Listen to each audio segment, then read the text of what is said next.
Hi, good morning, everybody. Thank you for joining the webinar of today, which we are hosting from Keeyns. Today's webinar is about how can we build a flexible tax and governance strategy. And for this event, for this webinar, we invited two guests. Maybe short from my side, my name is Krishnaswamy, Director of Business Affairs at Keeyns. I have a background in tax, worked in operations and worked cross-country. And that's what I try to combine at Keeyns as well. And yeah, maybe a small fun fact from my side, but currently renovating my house and having small kids. So talking about patience, that's quite an interesting one. Let's see how that will work out for the rest of the months to come. Today, as I mentioned, I'm being joined by Vijay and by Djanno Boskan, both seasoned, experienced professionals, which have expertise on the topic of this webinar. And for this, I would like to ask them to introduce them briefly themselves. So let's start with Djanno. Thank you, Maurice. Hi, everybody. Good morning, afternoon, or evening. I'm Djanno Boskan, Senior Director with Alvarez Marsal, based out of Dubai in the Middle East. I co-lead our tax technology and transformation practice here. So I've been doing tax transformation and technology for about 14 years now. And I've actually worked in 3 different countries, Netherlands, US, and now here in the UAE. So I would say I've seen various levels of maturity when it comes to tax governance, a lot of different types of companies that we've supported in their transformation process. And a little bit of fun fact about me, I'm a diehard football supporter, and when I was living in New York, I flew back to see the cup final. And luckily we won, but it was not for nothing. Vijay, over to you. Thank you, Djanno. Thanks, Djanno, and thanks, Maurice, and good morning and good afternoon, everyone. So I'm Vijay Krishnaswamy. I'm based out of India. I'm a tax and finance professional. I have led global tax operations and finance transformations across large multinational environments for over 2 decades. I vision and I am shaping future tax organizations for the last 2 decades, building centers of excellence and global operating models for tax and finance. I bring together people, process, data, technology, along with governance and controls at scale. What I see today is that tax complexity is no longer a technical issue. So it is kind of a more increasingly operational and structural problem that we are all kind of maneuvering and navigating. And a small fun fact, so it's more of outside of my work. I enjoy traveling to remote and less explored places. So meet people, learn different cultures, and try to understand like how simple life is. Yeah. So glad to talk to you all in this topic. Thanks, Maurice. Over to you. Thank you, Vijay. Then a short introduction of the agenda of today. We're going to talk about the modern tax teams and the roles and responsibilities of the team. Of course, the tax control framework and the technology stack which supports it. And maybe the most important one in the end, and the most difficult one, if I may already say so, change management. For people who are joining the webinar, please do not hesitate to drop your questions in the chat in the meantime already. Don't wait until the end. And we have a live Q&A at the end, during which we can try to answer these questions. To kick it off, the first topic, as mentioned, the modern tax team and the roles and responsibilities of those people. What we see a lot nowadays is that within the tax teams, it's not anymore only about compliance. It's not only about being compliant. Times have changed, regulations have changed, the way of working has changed. And that's why the following slide, the tax team of the future, I have addressed a few topics around regulation, around technology, around the profile of these professionals. If we look at this, Vijay, if I may ask you on this topic, which transformation do you see from this perspective? Yeah, so, and of course, the transformations for the modern tax teams are more around like the environment where we manage multiple factors. So we all aware like multi-country, multi-entity, and high volumes often influence a lot in the transformations. And most important thing, like the changing digitization requirements around real-time reporting and then not just kind of in the external perspectives, but also kind of in the digital transformations and cloud migrations of ERPs and all. So all of these factors influence a lot with transformations nowadays. So that's where it increases kind of the focus on transformations for tax. So I would suggest or I would focus more, these kind of transformation would have kind of an impact to the tax teams and then influence the tax teams to think global and think about future. Yeah. And if you look then at the profile of the people who are now required within tax teams. Yeah, so I would say it's kind of an evolving requirement, and then earlier we were always looking at kind of a tax technical processes, so that where we should be kind of a more capable enough in handling and interpreting tax laws and the complexities of it, and then advising and supporting the businesses more on the technical front. So the world is changing, so where we have to kind of understand how the broader organization behaves, how finance behaves, and how the process systems data around the tax environment is kind of influencing us a lot. So this is kind of the thing that we should be looking into while considering the profile of the tax teams. So the tax advisors are no more just tax technical people. They also should be thinking about the overall process and technology front and how that could have an impact to our compliance and advisory tasks day to day. Okay, thank you, Vijay. Djanno, what from your experience, how do you look at this? How do you view this? Yeah, I mean, I think it's important, and even if you look at the sequence of this slide, so everything starts with, first the regulations are changing, so Pillar 2 makes it more global as an example, but I think we can all say there's a wider globalization happening. But apart from pure legislation, we also have a couple of OECD initiatives that will push taxpayers to be more averse in obviously the digital world as well. So we have the cooperative compliance, which is mandatory in some countries, like Australia and the UK. And in others, you have benefits, like in the Netherlands. And that shows if you have your governance in order, you can get actually, for example, in the Netherlands, audit reduction. So, and we see, given that it's an OECD initiative, more and more countries are looking into this. So that kind of emphasizes the importance of governance. But then I think maybe even more important is that tax authorities are moving to a digital first world. This is a concept called tax administration 3.0. E-reporting is happening across the globe, basically. And if I then look at kind of the third box, the skill set within tax teams, and really, if I look critically, do all my clients, for example, have already the skill set to understand the data, to understand how technology is applied, to have access to data? We'll talk about these points later, but I think you almost see that the gap is starting to form between requirements that tax authorities are asking and kind of capabilities of taxpayers in-house. No, thank you. And I think you will touch upon that shift, I think, also on the next slide. So please go ahead if you like. So I think it's kind of a trend that we see that in the past, tax was maybe a bit more managed at a local level. So each jurisdiction had usually a lot of finance people, to be honest, who were doing the local filing requirements. They have their own spreadsheets, tax packs created that obviously nobody else but themselves could understand. So that was all very siloed and kind of independent from each other. That obviously leads to blind spots between local teams, but frankly also with those who have to sign off on kind of the tax position at the end of the year. And tax teams were built mostly on tax technical knowledge. I think, as I was saying, with the current globalization, but also rules like Pillar 2, which by nature will require you to think more globally and firm-wide, we see that more and more taxpayers are moving to a more coordinated or centralized approach. I just want to emphasize, doesn't mean that everybody has to sit physically in the same location. We can still build teams with people sitting across different countries, of course.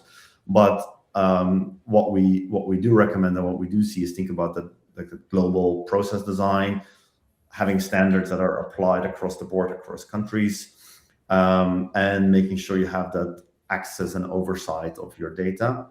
at the central level. So quite often I still see that heads of tax or tax directors have to go to the local teams to get input on the data, for example, or in case of an audit, or just even simple ETR reporting, are still quite often data points that are not available for the central team.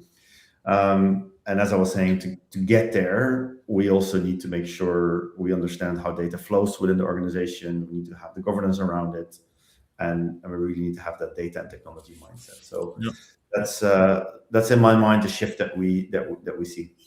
Yeah, and in that regard, I think when we speak to a lot of companies, every company works in a different way. Yeah, centralized, decentralized, a mixed model of both, with shared service centers and some regions which are really completely decentralized and autonomous working.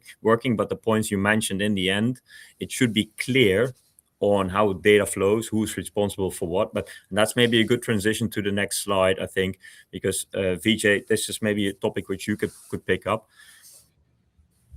Yeah, and of course, clarity is kind of the key thing that where we always should be looking to how the process is managed and how the data literacy is across the enterprise, not just within the tax teams.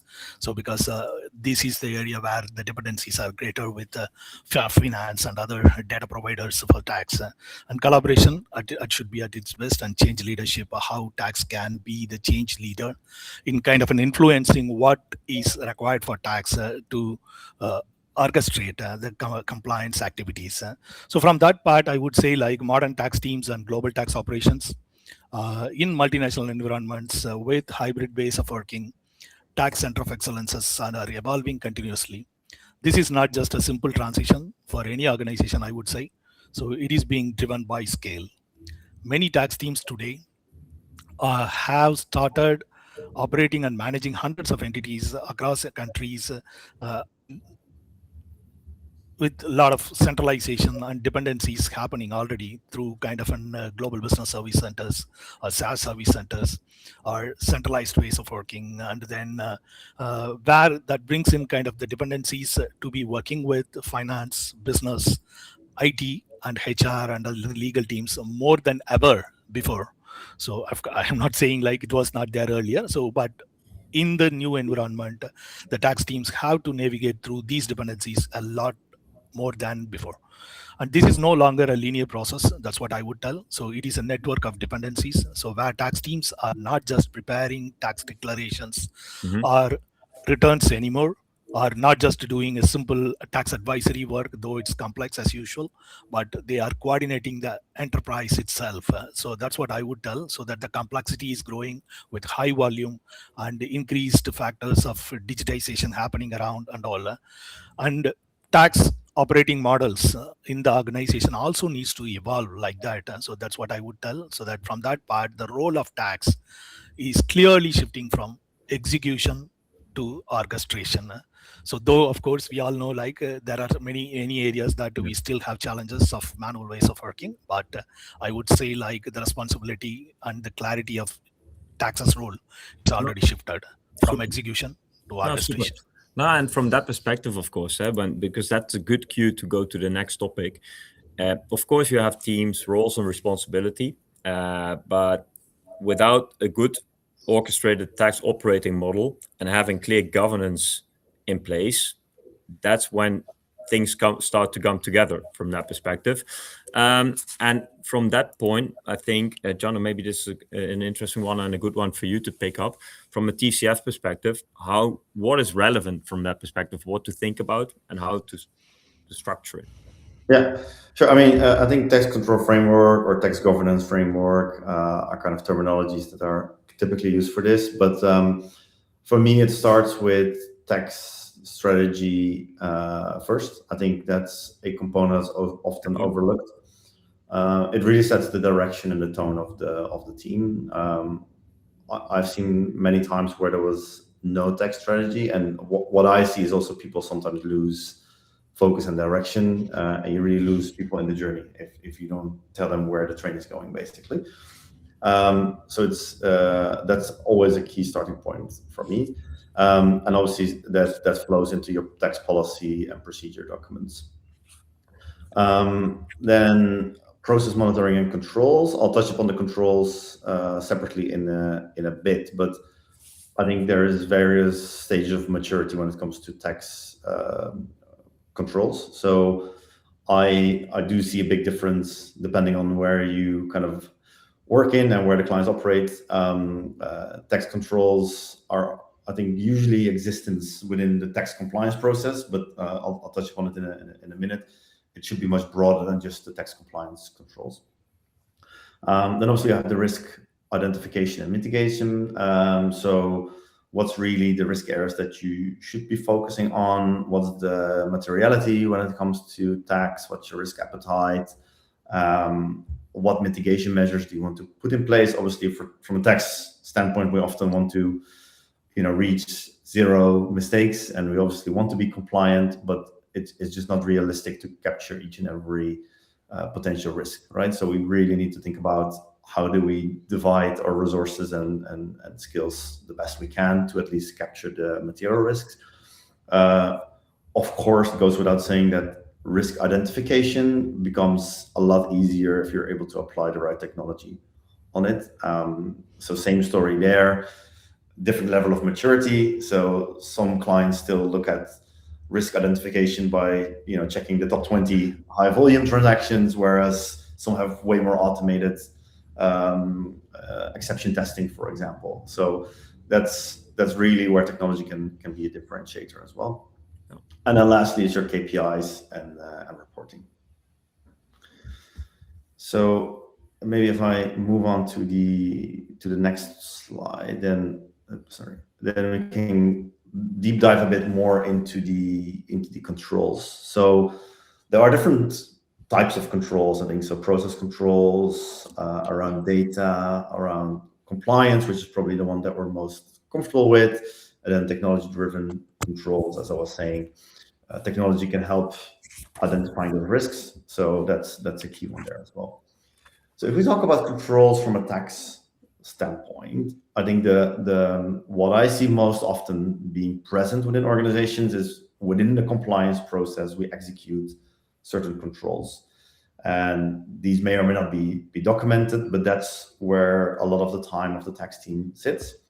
That's obviously a necessary thing, but I would say that the downside of that, or where maybe more focus could go, is controls that are embedded within other business processes. And why is that important? Because these processes happen what we call more upstream, so they happen earlier in the process. When you get to your compliance, obviously the books are closed. Whatever you want to change then will have to be fixed in the next month. So it's always a bit more reactive if you focus purely on your tax-related controls. So examples of that could be embedding your tax controls into a P2P process or OTC process, or when new master data is created, do we have the right controls from a tax standpoint that certain information needs to be there or even validated by tax. Another classic example is, of course, M&A, where tax may be involved late into the process. So I know a lot of clients who have kind of mandated that the kind of investor pack or the presentation that they give to the investment committee has a tax sign-off, so that could be a control. So these are all examples of controls that you kind of bring forward into the process. So when it comes to your compliance and your filing, you already have kind of executed some of the key controls. So I think that's an important one to consider to kind of make your control framework more mature. Okay, if we then move on to the next one around the technology. So I think, technology, it becomes much easier if you understand your data and if you're able to create what we call a single source of truth from a tax standpoint. I know clients who have built, for example, a tax data lake, which could be a bit complex sometimes, but it gives a lot of benefits. However, it could be sometimes a lot easier as well. So, but you have to understand the data, and if you're relying on, as we discussed earlier, if you're relying on these kind of manual spreadsheets that are maintained by local countries, The control execution and the technology on top of that would be much more difficult. Then, yeah. From that perspective, I think also, of course, you mentioned the slide before, the topic before, creating the time to be involved in processes within the business. That means freeing up time on standardized processes which you're normally doing, which take a lot of your time. So technology will help and simplify and give you time to be involved more from that perspective with the business. So I hear you from that perspective. Yeah. And then obviously then we have a lot of the processes and workflows that we do within tax are still manual quite often. So it's, again, because so much is Excel based, we then tend to send emails and kind of Excel files across. So obviously workflow tools like, I mean, I don't have to explain that to you, Maurice, but like Keeyns, for example, can help in reducing that, which really saves a lot of time, even if it could be 5 minutes. But it's, if you add it all up, it saves a lot of time. But I think it's not just about the time saving; it's also about the controls that it brings and kind of the additional governance that you then put in place. Analytic and dashboards. Actually, this should be quite an easy thing, but again, it goes back to the data point. So nowadays, we all have Power BI or something similar. So we're supporting quite a lot of clients with building dashboards, also for internal reporting, CFO reporting. But again, you need to make sure you get the data in a structured format, and you have access to it. Once you have done that, the analytics and dashboarding becomes quite easily. And I think the same applies for AI-driven monitoring. Honestly, it's more or less the same story, that you need to understand your data flow, and then once you're able to apply AI on top of that, your monitoring capabilities will increase drastically, I'd say. It's a big combination, of course, of mapping the process, monitoring it, having a workflow in place, but then also being able to gather the relevant data connected to each step and then getting the relevant insights out of it. And I think this is also maybe then an interesting step to the next topic, I think, on this from a KPI perspective, which is connected to this topic as well. I think, Vijay, this might be an interesting one for you to pick up then. Yeah. So definitely, and thanks, Djanno, for some clear perspectives. So of course, I would say from a governance and compliance or control framework perspective, compliance doesn't equal control always. And most of the tax risks are kind of in coordination failures nowadays, so not tax technical failures.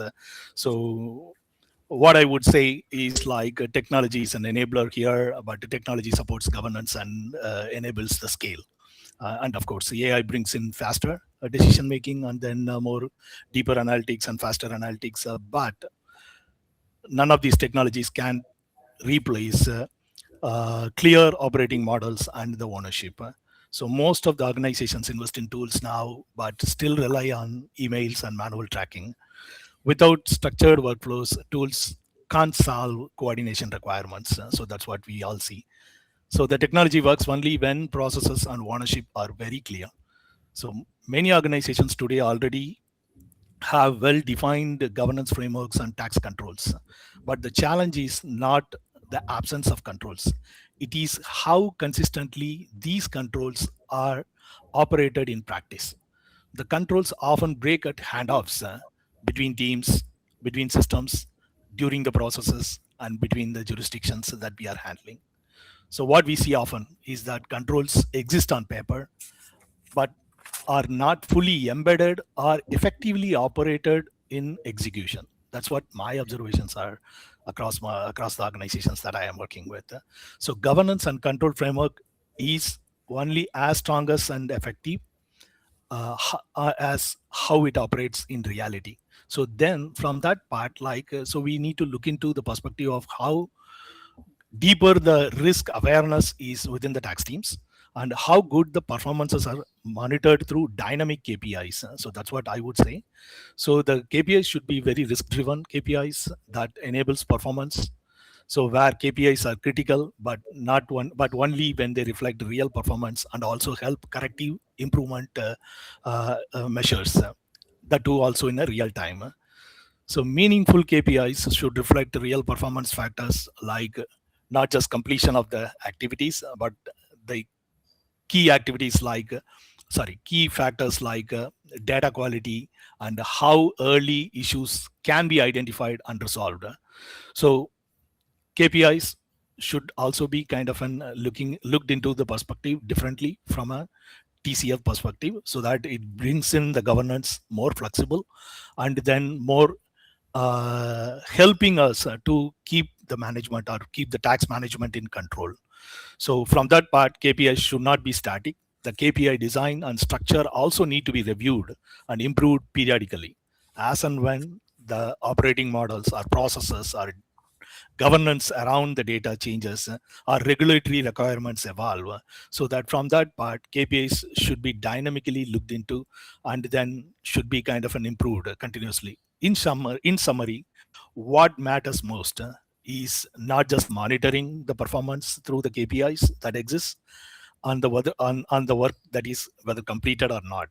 So we all know somehow tax payments will be done on time, or tax returns will be done on time, tax reporting will be done on time and all. But it should be also kind of monitored or helping us monitored how well the progress is performing across entities and across the whole enterprise on real time. And of course, the dashboards or other performance monitoring and reporting measures that we have should be kind of integrated with the real-time KPIs, and then that should show us kind of how well we are performing and how well the KPIs themselves are kind of reflecting the right performance, or we need to change the KPIs itself. So that's how we should be looking into in line with the operating models that we have. Yeah. We can move to the next slide. Yeah, so of course, thanks. How to implement the governance framework and how flexible we could be in kind of managing an existing control framework or making improvements to the existing one. So that's how we can look into. So of course, we have talked about some of the organizations, or many of us would be already having governance framework or control frameworks for tax, or some of them having, but they need to have kind of the improvements to be continuously made to the existing one. So it's all about not just managing it, but it is about kind of defining and redefining the controls in alignment with how the work is done. So that requires alignment of processes, ownership, and data flows across entities and across stakeholders. So when we talk about, so that it's not just within tax, but also outside tax as well in the wider organization. In many organizations, challenges arise because different teams operate in different ways.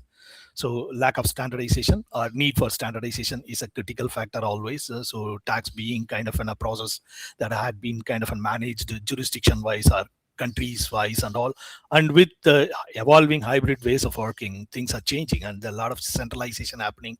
Tax teams are becoming modern and becoming global teams nowadays, so that they compete with kind of working in a different way within their teams, as well as with a partnership with GBS or Global Business Service Centers or with external advisors across the globe. So without this alignment, scaling becomes difficult and inconsistencies continue to increase. So then what is important? A structured stepwise approach could help to kind of implement a control framework or a governance framework, or make changes to the or improvements to the existing control framework. So where we can start small, refine it, fine tune it, and then scale it across the enterprise with clarity. And of course, what I would say is like late visibility turns preventive controls into reactive ones and increase the risk. And control is not just about having checks. It's about seeing issues early and responding to it proactively. So from that part, tax control frameworks should be kind of looked into frequently, and then we should make processes as flexible as possible so that it doesn't become kind of a bureaucracy within the organization, that we have a heavy tax control framework and that needs to govern everything kind of and all. No. So of course it has to provide the right levels of assurance, but how we can make things simple around it so that it could be very flexible enough to be tried with simple changes and implemented regularly and consistently, so that provides the right level of support and assurance to not just the tax teams, but the teams and stakeholders who connect with the tax from the wider enterprise also. Oh, cool. Now, thanks, Vijay. And I think that touches upon also in a certain way towards the last topic, because I think the topic around change management, we talked about people. We talked about regulation, people, how to set up your team accordingly. We talked about the framework, the KPIs, the monitoring. But in the end, it's all about our people. How can you push it? How can you motivate people within the team to start working in a different way? When we speak with companies which start from scratch, as an example, I think the word Excel sheet has been mentioned a lot. I think decentralized working, solo teams, islands within organizations, we see that still a lot. When we then have an open conversation with the companies with whom we speak, they see the idea. They have the idea. They know that they need to start working on it. They know that they need a certain skill set of people. They need to have the framework. They have ideas about it, as you mentioned before. But then it's all about doing. And then we see the resistance sometimes from a global perspective. But when they say, we want to start working on this, they need to support from a local level. And then you mentioned the word flexibility. How can you do this? Which topics do you start to run into? And also, how can you start small but roll it out big? So also the flexibility around it is a topic. We picked a few items which we would like to discuss on this point: cultural change, leadership sponsorship, and of course, you need people within the organization which support initiatives like this. If we look at this from the next perspective, the whole process around it, if we look at leadership from a leadership perspective, I think, Vijay, what is your experience in this field? How leadership can or has to act from this perspective? What is your experience? How? Yeah, so that's an interesting point, Maurice. Like I would say, like it comes from the ownership, and then it is kind of a top down always. So when it comes to governance frameworks, and of course, what I see is like tax not in existence, not in kind of an isolation, but as kind of a subset of the entire finance frameworks that every organization would have. So that tax, of course, have its kind of an own specifics, and then the requirements to have kind of a strong governance for its core objectives, but it forms an integral part of the finance frameworks of the organization. So I would say like the sponsorship comes from head of taxes and then the CFO and board, so that brings in kind of the right level of support and then influence, so that the tax governance framework provides and exhibits the right levels of core objectives that the tax team needs to address, and also kind of the core principles like license to operate and the risks of tax within the tax organization, as well as the tax risks that could impact the overall enterprise at scale. So these are all kind of the ones like that forms part of the tax risks management as part of the tax control framework or governance framework, and that should be kind of an supported and sponsored by the enterprise leadership and finance leadership. Thank you, Vijay. And then if we look at roles and the rollout of that transformation, I think, Djanno, you have quite some experience in that regard with your clients, with your contacts, the discussion how to do this. How do you see that evolving now? How do you see that development? Yeah, I mean, I think there are a few things. So I think as tax people, we sometimes struggle to push things through. I think by our nature, we don't want to be seen as a bottleneck, because we're already difficult guys that, see a tax risk in everything, and we talk compliance all the time. So I think that could sometimes be a bit of a difficult situation for tax to be in, to then also enforce change within the organization. So for me, it's really about being able to articulate the value add or what's in it for the rest of the business, basically, because that's often tax are often seen as the difficult guys. So that's something you need to manage. I think the other thing, to get technology implemented, for example, if I talk technology specific, I think it's often underestimated how much training and time people need to adapt to a new technology. So typically with technology implementations, you see, one user training or train the trainer type of approach.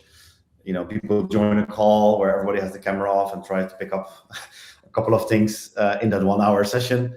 But obviously that's very different than applying it in practice. And this goes a bit back also to the skill set within tax teams that I touched upon earlier. But I think we need to set some proper time apart to make people more comfortable with the change and with the technology. It just takes a bit of time to adapt. And maybe the last point that's worth mentioning around change management, sometimes it goes a bit in contrast with what I was just talking about being a difficult person, but sometimes you may need to be the difficult person to get it organized. I always give the example of IT. IT is very good in this. If your laptop is broken or your telephone is broken, nobody from IT will even touch it without you raising a ticket.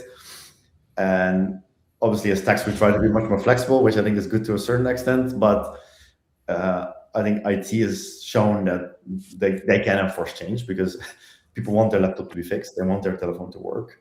So they just put kind of strong and strict rules around it to then also enforce sometimes people to just do kind of comply with the new process. Oh, valid points. And if I may ask you both, because as an example, we see a lot that from a group perspective, there is a big idea, mapping out a new way of working, creating structure. But then when rolling it out to the countries, to the teams, especially when you don't always have tax people in the countries, when you work with finance, you work with external advisors, we often hear the struggle on, we might have that idea.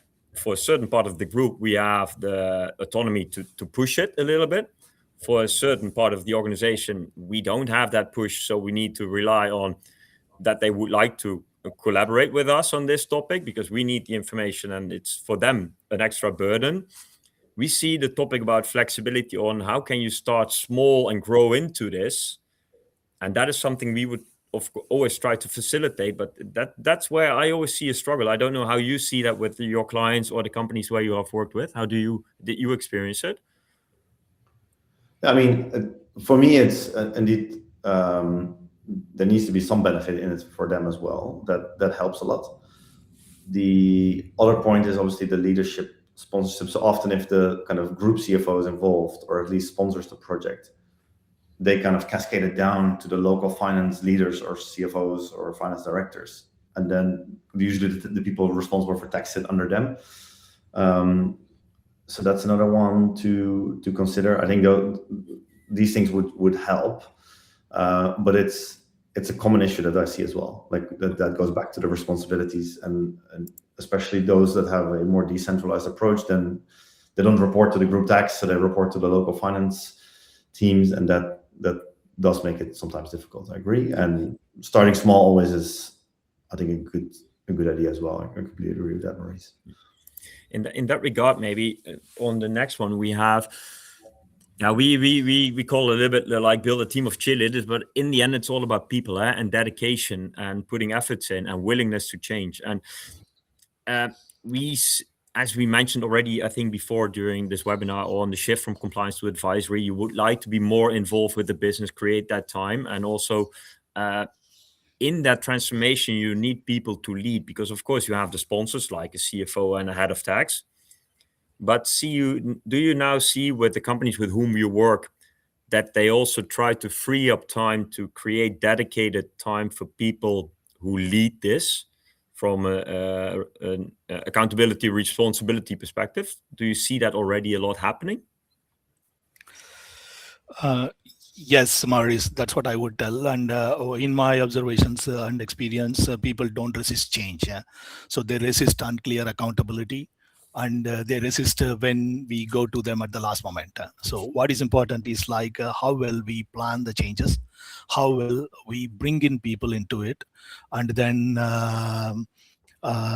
explain the purpose, align with them. And then these kind of things are kind of very important in the process. And of course, when it comes to change, it would require two things. I would equate both soft or behavioral and leadership capabilities, and also the structured change management ways of working. So both are important. So that from that part, like we need to plan in advance, take up to the right teams, and then right sponsors, not just within tax, but also with the stakeholder community as well. So that should be kind of a clarity around dependencies and what needs to be done and with who. So that clarity could help always. And then once aligned, I would say like change management would still have challenges while implementation, but the goals are aligned and the plans are aligned. And then we can have the plans structured, and then further build or development or implementations or the challenges related to implementations, training requirements. Those are all kind of the things that could happen as part of the change journey. Yeah. But what is kind of the important one is like the alignment has already happened.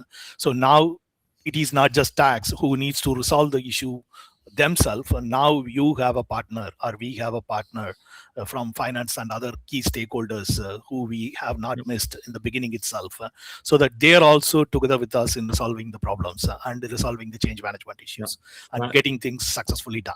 Yeah, and in that regard, I think also, of course, within the larger organizations, you have people who you can start building that team with, and to appoint people from a leadership perspective and connecting with. But as an experience as well, I don't know, Djanno, I don't know how you experience it, but we also see with smaller companies, it's all about how much time do you have, how much capacity do you have, and change creates an extra project. And that's where we always see also from an internal project management perspective that our advisors are being used as well, who know the client, who know the company, who can create change because it's an external person and they can push maybe a little bit more from that perspective. We see there are multiple angles how to approach it. If you're big enough and you have capacity, you can appoint people internally. But if you don't have that capacity, sometimes it's even a good way to use your advisor or to hire an interim person to support you in that process. Yeah, so I would just add on here as well little, so that it's not just in bigger organizations. Bigger organizations are also having constraints nowadays, so that everybody would be having kind of their responsibilities for the tasks to be done. So when an change comes in, sometimes it could be small, quick to be fixed, so that the teams can observe. Whether it's kind of a larger organization or a smaller organization, so it doesn't matter. But if the changes are bigger, then it would require more efforts, focus teams and all. But there also we need to see like how the resources could be shared.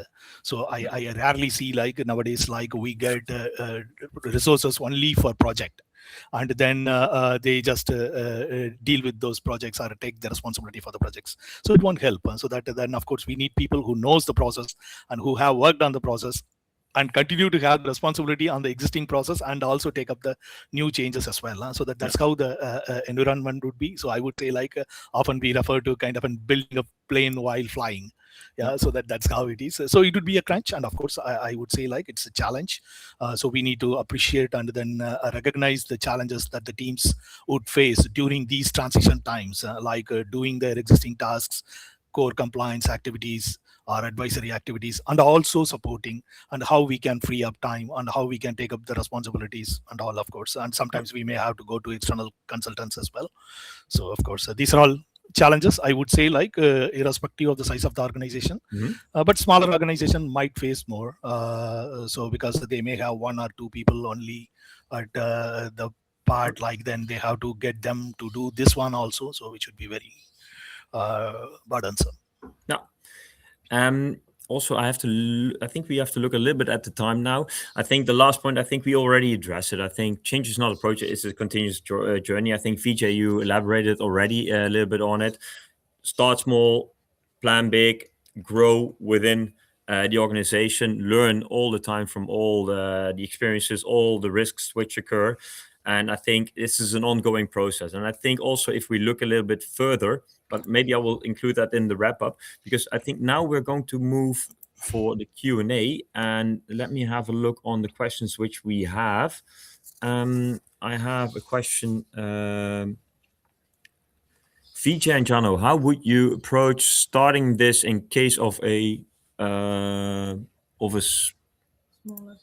smaller team?